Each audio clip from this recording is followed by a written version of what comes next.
नमस्कार जी, कैसे बानी जा। आज जब घर में कोई भी सब्जी ना रहेला ना तो सोचे के पड़ेला का बनाई जा। तो ओकरा खातिर हमनी के मूंगफली के भून लेबे के और साथ में तड़का तैयार कर लेबे के। तड़का में डाले खातिर हमनी के चाही धनिया, जीरा और थोड़ा सा सौंफ। मूंगफली भुन गइल बा और तेल गरम कर लेबे के। तेल जब गरम हो जाए तो तड़का और साथ में कड़ी पत्ता और हमनी के डाल लेबे के अदरक, लहसुन, हरी मिर्ची के कूट के और साथ में प्याज।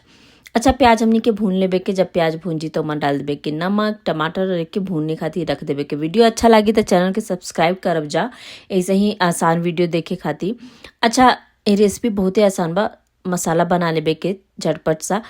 धनिया पाउडर और ले लेबे के लाल मिर्ची पाउडर और हल्दी पाउडर, और आप जोन भी सब्जी मसाला यूज़ करी जा ओके लेके हमनी के अच्छा से मिला के 3 से 4 मिनट तक मसाला के अच्छे से धीमे आंच पर हमनी के भूनेंगे, जब तक कि मसाला हमनी के तेल ना छोड़ दे।